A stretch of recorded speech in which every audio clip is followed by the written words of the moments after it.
Now Machado in what is probably his last at-bat as a Dodger. Machado swings and misses, and the Boston Red Sox are the champions of Major League Baseball. Well, the Dodgers went to the World Series for the second consecutive season, but come up a day late and $1 short. Game 7 losses in back-to-back World Series on their home turf. And as good as the Dodgers have been the last 6+ years in the NL West, that last piece of business has been elusive. Welcome back. And David Vassegh is our Dodgers insider joining us from Southern California to talk about the 2019 version. David, good morning to you. What's happening, brother? Hey, good morning, guys. Hey, am I the only guy from L.A. you could get on the show today? Am I the only guy that would show his face on the show? You know, I don't even know what you're talking about because did that even happen yesterday? Let's start there. Does L.A. even, I mean, because the assumption is that the Patriots fan is a long-suffering fan, long celebratory fan because of the stock they've got in the community. There aren't a lot of people that are still halcyon back to the days of Vince Ferragamo and Lawrence McCutcheon. Does anybody even care in L.A.? Oh, yeah, they cared about the Rams, especially if you have a chance to beat Boston. But we still have Magic's baby hook in '87. That's all I have to say. We still got Magic's baby hook. Keep hanging your hat on that. Baby hook. Hey, let's talk about the Dodgers, David, because we talk about this team a lot. I am one of those that thinks they're going to be better than last year. Harold's a little more pessimistic in that regard. Without asking you your opinion, let us ask you this. Do you think they're done dealing on the roster for 2019, or are there still changes to come? I really believe that there still may be another change coming, and I guess the obvious one until he's off the trade block is JT Realmuto. There's no secret the Dodgers have been pursuing him all offseason, and the Marlins still have him and are still weighing offers. So I really believe that if there was one move to be made, this would be the move. And talking to Dave Roberts a couple of weeks ago, when I asked him whether or not this was the same roster we would see when spring training started, he said that the Dodgers had a couple of moves in them still, and one of them was A.J. Pollock. Let's see what the other one is. Why were they not in on Bryce Harper?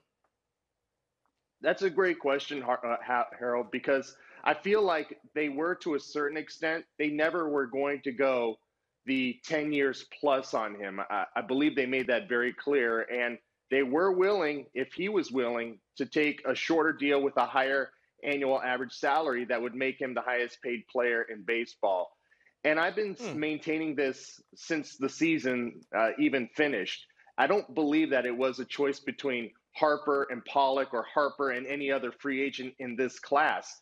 I really believe the Dodgers and the Dodger fan base has to look at it as Harper versus Nolan Arenado. Which guy fits your team better, and which one do you feel more comfortable committing those years and dollars to? Nolan grew up a Dodger fan. He's from El Toro in Southern Orange County.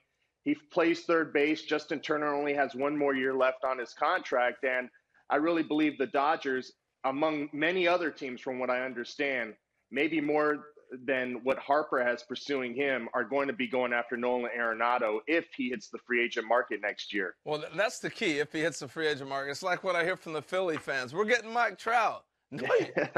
How? You know, so that's interesting that the Dodgers are thinking about Arenado in their planning when Harper's free right now. Yeah. And he's another left-handed bat. And the Dodgers' kryptonite the last few postseasons has been left-handed pitching against them. And even though A.J. Pollock had reverse splits last year, you look at his career, and he does damage against lefties. And really, that's what the Dodgers – there were different layers of why we're looking at those guys the same. I'm looking at Harper. If he's that super attraction star player, he's in a different category. But obviously, they must not be looking at it the way I'm looking at it. And then we'll end it with Harper. We'll keep moving. Yeah, I think Harold, there's a difference of opinion on how good of a player he is to take a team over the hump. Is he, what you're saying is he's the final piece to the Dodgers winning the World Series. I don't believe the Dodgers view it that way. Hey, David, let's go back a little bit. And you touched on something there talking about the Dodgers' vulnerability to left-handed pitching.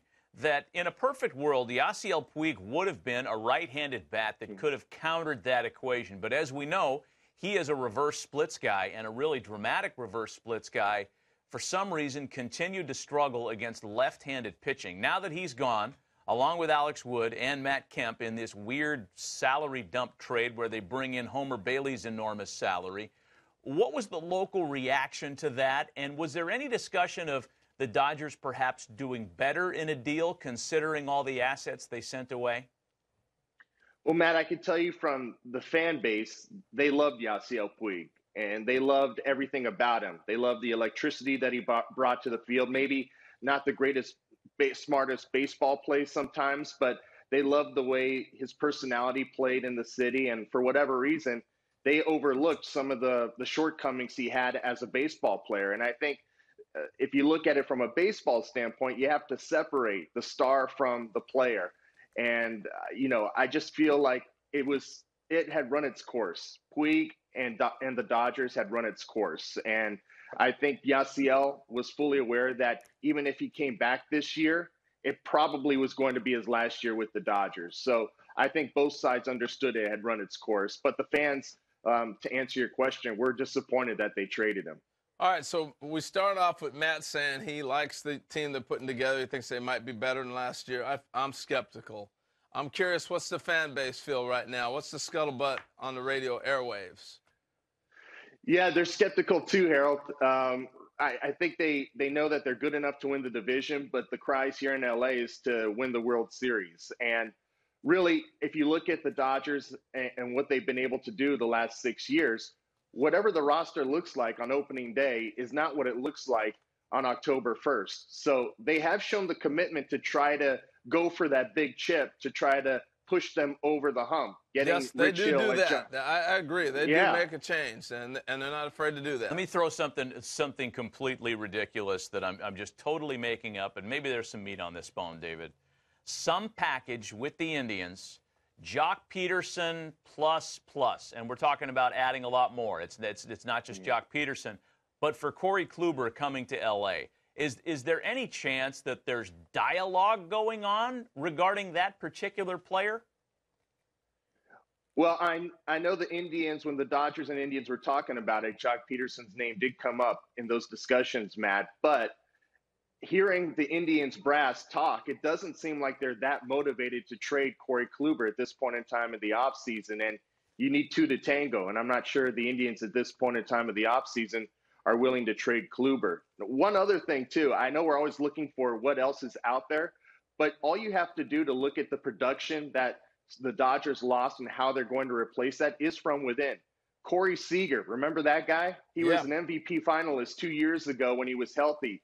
He may not be ready for opening day, but he feels good enough and believes in that he'll be good to go for the majority of the season. So if he's healthy, I mean, you don't have to always go outside to find that guy. You're getting a guy essentially that missed the majority of the season and only hit 2 home runs, and you still were able to get to the World Series.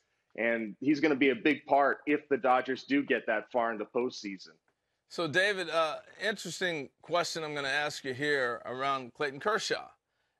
To me, it was a no-brainer you bring him back. But with all the metrics they look at and his decline, according to their metrics, I was a little surprised that they actually brought him back, that they might have thought about not picking up that option. How close were they to not picking up the option with Kershaw?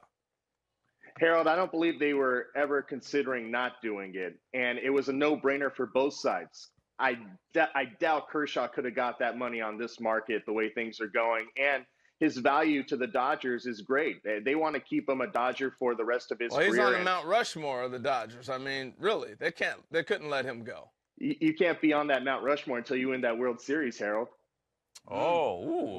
Vassegh with a hot take this morning. Look at you. Hey, I've got the deal worked out right here, David.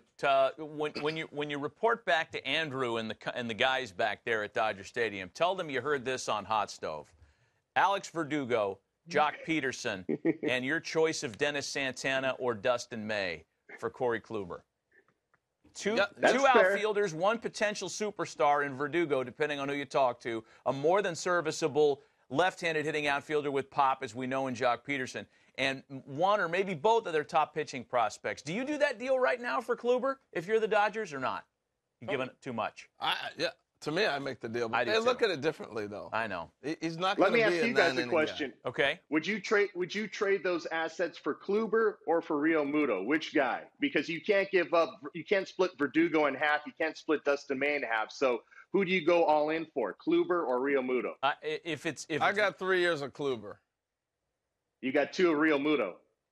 Yeah. Yeah. The best catcher at a position that is 3 not years with very the good. options. Kluber's the guy I push in for. I think All I got right. Yeah. It's a fair question, though. This is why this time of year to me, is so much fun. it's really what makes it difficult is that I'm not convinced that either guy is going to play because they'll probably platoon Realmuto every now and then. He'll play maybe 100 games. No, I'm dead serious. And Kluber's, you don't know if he's going to throw you. He'll probably throw you a pitch count to 7 or 8 innings. So I don't Harold, know. I think the platooning was a little overplayed in the postseason. They won 18 games in September doing what they did because guys were not hitting the other side of the pitcher. So they were forced to do that. They gave guys ample opportunity to hit lefties and righties, and they just didn't produce. That's why they had to get a guy like David Freese. David Vassegh talking Dodgers. We can talk about that defending later. the Dodgers to Harold's pessimistic view of the shift. Hey, enjoy the videotape. It's probably on VHS of the baby hook, and we'll talk to you in a couple of weeks, David. All right, guys. Thanks for having me on.